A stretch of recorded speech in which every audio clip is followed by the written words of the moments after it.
खरं तर निकष कर्जमाफीसाठी नेमके कोणकोणते लावले जावे ते देखील आपण पाहूया। कर्जमाफीच्या संदर्भात कशा पद्धतीने ती करता येईल, त्याचे निकष काय असतील, या सगळ्या बाबींवर शेतकरी बांधवांनो, एक अत्यंत महत्त्वाची बातमी समोर आली आहे। हो शेतकरी बांधवांनो, गेल्या 4 ते 5 वर्षापासून ज्या कर्जमाफीची वाट तुम्ही बघत होता, त्याबद्दल आज मंत्रिमंडळाच्या बैठकीत एक मोठा निर्णय घेण्यात आला आहे। आज स्वतः आपल्या राज्याचे मुख्यमंत्री देवेंद्रजी फडणवीस साहेब यांनी पत्रकार परिषदेत स्पष्टपणे सांगून टाकलंय की यापुढे सरसकट सर्व शेतकऱ्यांची कर्जमाफी होणार नाही। फक्त गोरगरीब आणि गरजू शेतकऱ्यांचीच कर्जमाफी सरकारच्या माध्यमातून केली जाणार आहे। त्यासाठी आज मंत्रिमंडळाच्या बैठकीत 5 नवीन निकष लागू करण्यात आले आहेत। या 5 निकषांमुळे राज्यातील 8 जिल्ह्यांमधील जवळपास 17 लाख शेतकरी कर्जमाफीपासून सरळ वंचित राहणार आहेत। त्यांना कर्जमाफीचा 1 रुपया सुद्धा या ठिकाणी मिळणार नाही। ही बातमी सकाळपासून वाऱ्यासारखी पसरली असून शेतकऱ्यांच्या मनात चिंतेचं वातावरण निर्माण झालंय। त्यामुळे शेतकरी बांधवांनो, व्हिडिओ अर्धवट सोडून जाऊ नका, शेवटपर्यंत बघायचं आहे। कारण कोणते 5 निकष लावण्यात आले आहेत, कोणती कागदपत्रे लागणार आहेत आणि कोणत्या बँकांची कर्जमाफी सर्वात आधी होणार आहे, हे सर्व तुम्हाला या व्हिडिओमध्ये सांगणार आहे। शेतकरी बांधवांनो, सर्वात आधी हे समजून घ्या की ही कर्जमाफी नक्की कोणासाठी आहे। मुख्यमंत्र्यांनी स्पष्टपणे सांगितलंय की 2021 पासून 2025 पर्यंत, म्हणजेच मागील 5 वर्षांच्या कालखंडात ज्या शेतकऱ्यांनी फक्त शेती पिकासाठी बँकेचं कर्ज काढलेलं आहे, त्यांचंच 2 लाख रुपयांपर्यंतचं कर्ज माफ करण्यात येणार आहे। परंतु शेतकरी बांधवांनो, एक महत्त्वाची गोष्ट लक्षात ठेवा। जर तुम्ही 2018ला, 2019ला किंवा 2020ला कर्ज काढलं असेल तर त्याचा या कर्जमाफीत समावेश होणार नाही। फक्त 2021 पासून 2025 पर्यंतच्या कर्जाचीच माफी या ठिकाणी होणार आहे, हे लक्षात ठेवा। शेतकरी बांधवांनो, आता सर्वात महत्त्वाचं म्हणजे या कर्जमाफीसाठी चौकशी समिती नेमण्यात आली आहे। पुढच्या 2च दिवसांमध्ये कृषी विभागाचे अधिकारी प्रत्येक घरोघरी येऊन शेतकऱ्यांची चौकशी करणार आहेत। या समितीमध्ये 30 ते 35 वर्षांचा अनुभव असलेले कृषी तज्ज्ञ आणि मोठमोठे अधिकारी असतील। ते तुम्हाला काही महत्त्वाचे प्रश्न विचारतील। या प्रश्नांची उत्तरं जर तुम्ही व्यवस्थित देऊ शकलात आणि 5 निकषांमध्ये तुम्ही पास झालात तरच तुम्हाला कर्जमाफीचा फायदा होईल। त्यामुळे हे 5 निकष नीट लक्षात ठेवा। शेतकरी बांधवांनो, आता मी एक एक करून 5 निकष सांगतो।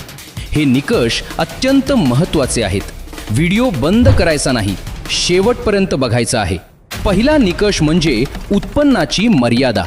शेतकरी बांधवांनो, सरकारने स्पष्टपणे सांगितलंय की फक्त गोरगरीब आणि गरजू शेतकऱ्यांचीच कर्जमाफी होणार आहे। त्यासाठी 2025चा उत्पन्नाचा दाखला तलाठ्याकडून काढून घेणं अत्यंत गरजेचं आहे। तुमचं वार्षिक उत्पन्न 2.5 लाख ते 3 लाखांच्या आतमध्ये असणं आवश्यक आहे। जर तुमचं वार्षिक उत्पन्न यापेक्षा जास्त असेल तर तुम्हाला कर्जमाफीचा फायदा होणार नाही। चौकशी समिती येण्याआधी हा दाखला काढून ठेवा। दुसरा निकष म्हणजे रेशन कार्डाची अट। शेतकरी बांधवांनो, तुमच्या घरात पिवळं किंवा केशरी रेशन कार्ड असणं अत्यंत गरजेचं आहे। फक्त पिवळ्या आणि केशरी रेशन कार्ड धारक शेतकऱ्यांनाच कर्जमाफीचा फायदा मिळणार आहे। जर तुमच्याकडे पांढरं रेशन कार्ड असेल तर तुम्हाला हा लाभ मिळणार नाही। परंतु शेतकरी बांधवांनो, एक महत्त्वाची गोष्ट लक्षात ठेवा। तुमचं आधार कार्ड रेशन कार्डाशी लिंक असणं अत्यंत गरजेचं आहे। जर आधार कार्ड रेशन कार्डाशी लिंक नसेल तर सरकार तुम्हाला गोरगरीब शेतकऱ्यांच्या यादीत न धरता श्रीमंत शेतकऱ्यांच्या यादीत टाकू शकतं। त्यामुळे लगेचच जवळच्या केंद्रावर जाऊन आधार कार्ड रेशन कार्डाशी लिंक करून घ्या आणि KYC पूर्ण करा। तिसरा निकष म्हणजे कर्जाचा प्रकार।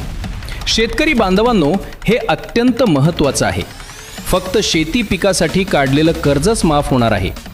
बघा, काही शेतकऱ्यांनी शेती पिकाच्या कर्जाच्या नावाखाली ट्रॅक्टर घेतले आहेत, काहींनी घर बांधलं आहे, काहींनी जनावरांचा गोटा बांधला आहे, काहींनी गाड्या घेऊन त्या भाड्याने लावल्या आहेत, काहींनी टीव्ही, फ्रीज आणि इतर चैनीच्या वस्तू घेतल्या आहेत. अशा शेतकऱ्यांना कर्जमाफीचा 1 रुपया सुद्धा मिळणार नाही. उलट अशा शेतकऱ्यांवर कारवाई सुद्धा होऊ शकते. त्यामुळे फक्त खऱ्या शेती पिकासाठी कर्ज काढलेल्या प्रामाणिक शेतकऱ्यांनाच हा फायदा होणार आहे. चौथा निकष म्हणजे सरकारी नोकरी आणि पेन्शन. शेतकरी बांधवांनो, तुमच्या घरात कोणीही व्यक्ती सरकारी नोकरीत असता कामा नये. जर तुमचा मुलगा पोलीस असेल, आर्मीत असेल, शिक्षक असेल किंवा कोणत्याही सरकारी खात्यात काम करत असेल तर तुम्हाला कर्जमाफीचा फायदा होणार नाही. तसेच घरात कोणी रिटायर झालेले असतील आणि पेन्शन घेत असतील तर त्यांनाही या कर्जमाफीचा लाभ मिळणार नाही. कारण सरकारला खात्री करायची आहे की हा लाभ खऱ्या गरजू शेतकऱ्यांपर्यंतच पोहोचला पाहिजे. पाचवा निकष म्हणजे फार्मर ID कार्डाची वैधता. शेतकरी बांधवांनो, तुमचं फार्मर ID कार्ड ओरिजिनल आणि वैध असणं अत्यंत गरजेचं आहे. बघा, अनेक शेतकऱ्यांनी चुकीच्या मार्गाने फार्मर ID कार्ड काढले आहेत. काही परराज्यातील लोक महाराष्ट्राचे नसताना सुद्धा चुकीचे फार्मर ID कार्ड काढून कर्जमाफीचा लाभ घेण्याचा प्रयत्न करत आहेत. अशा सर्वांना चौकशी समिती या ठिकाणी बाहेर काढणार आहे. त्यामुळे तुमचं फार्मर ID कार्ड बरोबर आहे का नाही हे लगेचच कृषी विभागात जाऊन तपासून घ्या. शेतकरी बांधवांनो, आता या 5 निकषांमुळे राज्यातील 8 जिल्ह्यांमधील 17 लाख शेतकरी कर्जमाफीपासून वंचित राहणार आहेत. ही दुःखद बातमी आहे. परंतु जे खरे गोरगरीब शेतकरी आहेत त्यांच्यासाठी मात्र हा सर्वात मोठा दिलासा आहे. आता शेतकरी बांधवांनो, नियमित कर्ज भरणाऱ्या शेतकऱ्यांसाठी सुद्धा एक आनंदाची बातमी आहे. ज्या शेतकऱ्यांनी बँकेचं कर्ज वेळच्या वेळी फेडलं आहे, सिबिल स्कोअर खराब न होता व्यवस्थित कर्ज भरलं आहे, त्यांना सरकार नाराज करणार नाही. त्यांना 25,000 रुपये आणि त्यावर 25,000 रुपये बोनस असे एकत्रित 50,000 रुपये 2 टप्प्यांमध्ये देण्याचा निर्णय या ठिकाणी घेण्यात आला आहे. त्यामुळे नियमित कर्ज भरणाऱ्या शेतकऱ्यांनी सुद्धा काळजी करू नका. शेतकरी बांधवांनो, आता सर्वात महत्त्वाचं म्हणजे चौकशी समितीसमोर कोणती कागदपत्रे सादर करायची आहेत ते सांगतो. ही कागदपत्रे जर तयार नसतील तर कर्जमाफीपासून तुम्ही वंचित राहू शकता. त्यामुळे पुढच्या 2 दिवसांच्या आतमध्ये ही सर्व कागदपत्रे काढून ठेवा. पहिलं कागदपत्र म्हणजे 2025चा उत्पन्नाचा दाखला. हे तलाठ्याकडून काढायचं आहे. तुमचं वार्षिक उत्पन्न 2.5 ते 3 लाखांच्या आतमध्ये असल्याचा पुरावा यात असावा. दुसरं कागदपत्र म्हणजे पिवळ्या किंवा केशरी रेशन कार्डाची झेरॉक्स. यावर आधार कार्ड लिंक असणं गरजेचं आहे. जर लिंक नसेल तर लगेचच करून घ्या. तिसरं कागदपत्र म्हणजे मतदान ओळखपत्र किंवा आधार कार्डाची झेरॉक्स. हे ओळखपत्र म्हणून चौकशी समितीसमोर सादर करायचं आहे. चौथं आणि सर्वात महत्त्वाचं कागदपत्र म्हणजे फार्मर ID कार्ड. हे ओरिजिनल असणं आवश्यक आहे. जर फार्मर ID कार्ड नसेल तर लगेचच कृषी विभागात जाऊन काढा. 5वं कागदपत्र म्हणजे बँकेच्या कर्जाचे कागदपत्र. तुम्ही कोणत्या वर्षी कर्ज काढलं, किती कर्ज काढलं आणि ते शेती पिकासाठीच काढलं आहे याचा पुरावा सोबत ठेवा. शेतकरी बांधवांनो, आता कोणत्या बँकांची कर्जमाफी सर्वात आधी होणार आहे ते सांगतो. पहिल्या टप्प्यात 4 बँकांची कर्जमाफी होणार आहे. यामध्ये जिल्हा मध्यवर्ती बँक, जिल्हा सहकारी बँक, HDFC बँक आणि ICICI बँक यांचा समावेश आहे. त्यानंतर bank of Maharashtra, state bank, Kotak Mahindra bank, Canara bank, union bank आणि ॲक्सिस बँक यांची कर्जमाफी पुढच्या टप्प्यात होणार आहे. ज्या शेतकऱ्यांचं खातं जिल्हा मध्यवर्ती बँकेत किंवा जिल्हा सहकारी बँकेत आहे त्यांची कर्जमाफी सर्वात आधी होणार असल्याची माहिती समोर आली आहे. शेतकरी बांधवांनो, अजून एक आनंदाची बातमी सांगतो. सरकारनं जाहीर केलं आहे की येणाऱ्या मान्सून पेरणीसाठी 14 जिल्ह्यांतील पिवळ्या आणि केशरी रेशन कार्ड धारक शेतकऱ्यांना 20,000 रुपयांचं अनुदान देण्यात येणार आहे. त्यामुळे या वर्षीची पेरणी शेतकऱ्यांसाठी आनंदाची ठरणार आहे.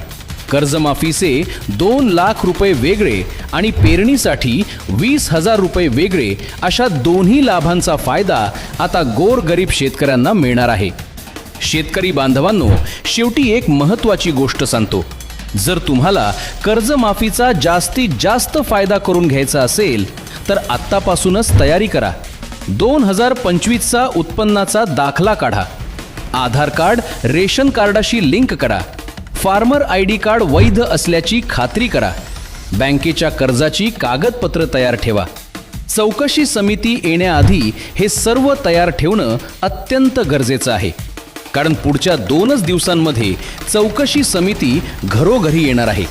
शेतकरी बांधवांनो, ही बातमी तुमच्या सर्व शेतकरी मित्रांना शेअर करा, जेणेकरून त्यांना सुद्धा वेळीच तयारी करता येईल. आत्तापर्यंत तुम्हाला जी माहिती सांगितली ती सूत्रांमार्फत दिलेली माहिती आहे. अशाच प्रकारच्या महत्त्वाच्या बातम्या सर्वात आधी पाहण्यासाठी आपल्या लाईव्ह महाराष्ट्र 24 या चॅनलला आत्ताच सबस्क्राईब करा. बेल आयकॉन दाबा आणि ही व्हिडिओ तुमच्या सर्व शेतकरी बांधवांना आत्ताच शेअर करा. भेटूया पुढील व्हिडिओमध्ये. तोपर्यंत धन्यवाद.